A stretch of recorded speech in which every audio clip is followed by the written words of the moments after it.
নমস্কার বন্ধুরা, আজকে সাবুদানা দিয়ে হেলদি অ্যান্ড টেস্টি একটা মিষ্টি বানিয়ে দেখাচ্ছি। তার জন্য আমি ছোট সাবুদানা নিয়ে নিয়েছি। কিভাবে বানাচ্ছি পুরো ভিডিওটা দেখতে থাকুন। প্রথমে আমি সাবুদানাগুলো খুব ভালোভাবে ধুয়ে নেব। সাবুদানাগুলো ভালোভাবে ধুয়ে জলটা ঝারিয়ে নিয়েছি। এবার আমি এখানে যে বাটির পরিমাপে সাবুদানা নিয়েছিলাম সেই বাটির পরিমাণে গরম জল নিয়েছি, এর মধ্যে দিয়ে দিচ্ছি। কিছুটা পরিমাণ লবণ দিয়ে দিলাম।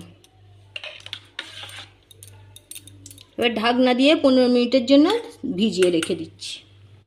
15 মিনিট পরে ফিরে এলাম। সাবুদানাটা দেখুন ভিজে গেছে, খুব ভালোভাবে ভিজে গেছে। এবার আমি গুঁড়ো চিনি নিয়ে নিয়েছি। এখান থেকে সাবুদানার মধ্যে গুঁড়ো চিনি 2 চামচ দিয়ে দিচ্ছি। আর নিয়েছি হাফ মালা নারকেল পেস্ট বানিয়ে নিয়েছি, কোরানো নারকেলটাও দিয়ে দিচ্ছি। আর দিয়ে দিচ্ছি গুঁড়ো দুধ। ভালোভাবে মিশিয়ে নেব। সাবুদানাটা সব উপকরণগুলো মাখিয়ে এইভাবে ছোট্ট ছোট্ট বল বানিয়ে নিয়েছি। আর নিয়ে নিয়েছি হাফ লিটার দুধ। দুধটা আগে থেকে ঘন করে জাল দেওয়া আছে। গ্যাস অন করে দিয়েছি। দুধের মধ্যে 2টো এলাচ ফাটিয়ে দিয়ে দিচ্ছি। করা চিনিটা দিয়ে দিচ্ছি। দুধটা আমার আগে থেকে ঘন করে জাল দেওয়া ছিল, তাই আর বেশি জাল করলাম না। দুধটা ফুটে গেছে। এটা মিডিয়াম আঁচে রেখে সাবুদানার বলগুলো দুধের মধ্যে দিয়ে দিচ্ছি।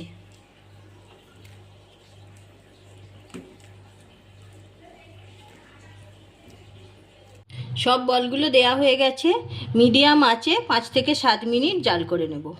এই 5-7 মিনিট হয়ে গেছে। সাবুদানার এই বলগুলোর কালারটাও চেঞ্জ হয়ে গেছে আর দুধটাও গাঢ় হয়ে গেছে। এবার আমি গ্যাসের ফ্লেমটা অফ করে দিচ্ছি। ঠান্ডা হলে এটা আরও গাঢ় হয়ে যাবে। অনেকটাই ঠান্ডা হয়ে গেছে। আমি উপর থেকে কাজু বাদাম কুচি ছড়িয়ে দিচ্ছি। এইভাবে যদি সাবুদানার রেসিপি আপনারা বানান, সাবুদানার মিষ্টি যে কোনো উপোসের দিনে খেতে পারবেন। আর তাছাড়া যারা সাবুদানা খেতে পছন্দ করে না তারাও খেয়ে নেবে। এটা অসম্ভব সুন্দর খেতে লাগে। যদি রেসিপিটা ভালো লেগে থাকে লাইক শেয়ার করবেন, আমার চ্যানেলটা সাবস্ক্রাইব করে পাশে থাকবেন।